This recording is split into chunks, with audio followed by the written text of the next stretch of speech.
स्वागत है आपका हमारे चैनल पर। हम आपके लिए लेकर आए हैं कक्षा 11 विषय भूगोल का गृह कार्य, जो कि अध्याय भूगोल एक विषय के रूप में से लिया गया है।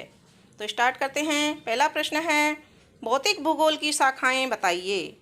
तो इसका उत्तर है, अध्ययन क्षेत्र के आधार पर भौतिक भूगोल की 4 प्रमुख शाखाएं होती हैं।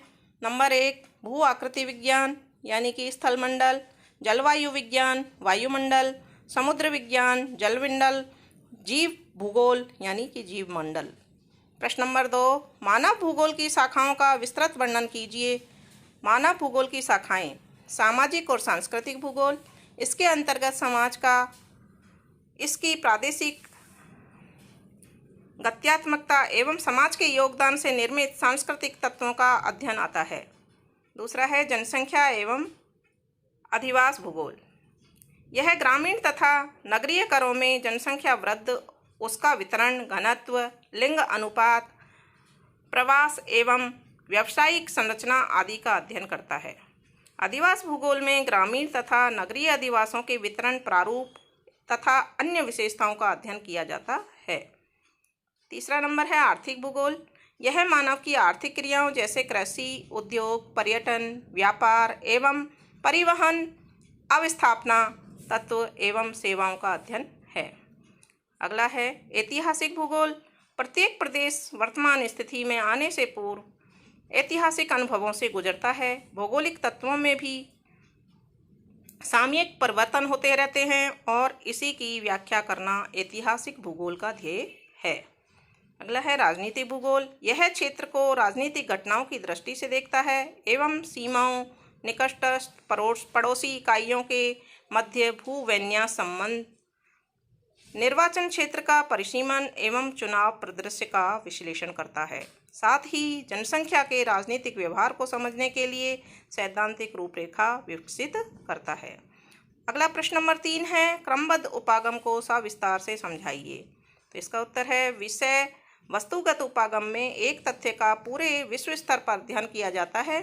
तत्पश्चात क्षेत्रीय स्वरूप के वर्गीकृत प्रकारों की पहचान की जाती है। उदाहरणार्थ, यदि कोई प्राकृतिक वनस्पति के अध्ययन में रुचि रखता है तो सर्वप्रथम विश्व स्तर पर उसका अध्ययन किया जाएगा।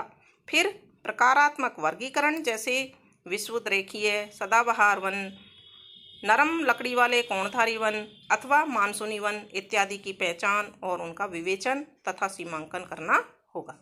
प्रश्न नंबर 4 है, प्रादेशिक उपागम का सविस्तार से वर्णन कीजिए। उत्तर है, प्रादेशिक उपागम में विश्व को विभिन्न पदानुक्रमिक स्तर के प्रदेशों में विभक्त किया जाता है और फिर एक विशेष प्रदेश में सभी भौगोलिक तथ्यों का अध्ययन किया जाता है। ये प्रदेश प्राकृतिक, राजनीतिक या निर्दिष्ट या नामित प्रदेश हो सकते हैं। एक प्रदेश में तथ्यों का अध्ययन समग्रता से विविधता में एकता की खोज करते हुए किया जाता है। प्रश्न नंबर 5 है, भूगोल का अन्य विषयों से संबंध को स्पष्ट कीजिए। तो भूगोल का अन्य विषयों से, जैसे पहले इतिहास के साथ संबंध है। इतिहास और भूगोल एक दूसरे से संबंधित हैं। भूगोल मानव के सांस्कृतिक विकास एवं भौगोलिक परिस्थितियों का बहुत अधिक प्रभाव पड़ा है। प्रागैतिहासिक काल में, जब मानव के भौतिक और सांस्कृतिक उपादान बहुत कम थे, पृथ्वी तल पर घटित होने वाली भौगोलिक घटनाओं का उनके जीवन पर अत्यधिक प्रभाव पड़ा। नंबर 2, राजनीतिक भूगोल में राजनीतिक निष्पत्ति के रूप में सामने आने वाले भौगोलिक स्वरूप तथा भौगोलिक स्वरूप द्वारा निर्धारित होने वाली राजनीति की प्रक्रियाओं का अध्ययन करता है। परंपरागत रूप से राजनीतिक भूगोल में विश्लेषण के लिए त्रिस्तरीय संरचना का उपयोग किया जाता है। नंबर 3 है, सामाजिक विज्ञान से संबंध। समाजशास्त्र मनुष्यों के सामाजिक जीवन, व्यवहार तथा सामाजिक क्रिया का अध्ययन है, जिसमें मानव समाज की उत्पत्ति, विकास, संरचना तथा सामाजिक संस्थाओं का अध्ययन सम्मिलित होता है। अतः समाजशास्त्रीय अध्ययनों में भौगोलिक ज्ञान आवश्यक है। अगला बिंदु है अर्थशास्त्र संबंध। आर्थिक भूगोल का दृष्टिकोण वैज्ञानिक होता है। आर्थिक भूगोल प्राकृतिक परिस्थितियों का अवलोकन करके आर्थिक विकास की मार्ग पर विचार करता है, जबकि अर्थशास्त्र का दृष्टिकोण समस्या मूलक होता है। अर्थशास्त्र समस्याओं का समाधान प्राकृतिक व सांस्कृतिक परिस्थितियों में ढूंढता है। तो इस तरह से यह था हमारा आज का गृह कार्य। जुड़े रहिए हमारे चैनल से और चैनल को सब्सक्राइब करना ना भूलें और दोस्तों के साथ शेयर भी करें।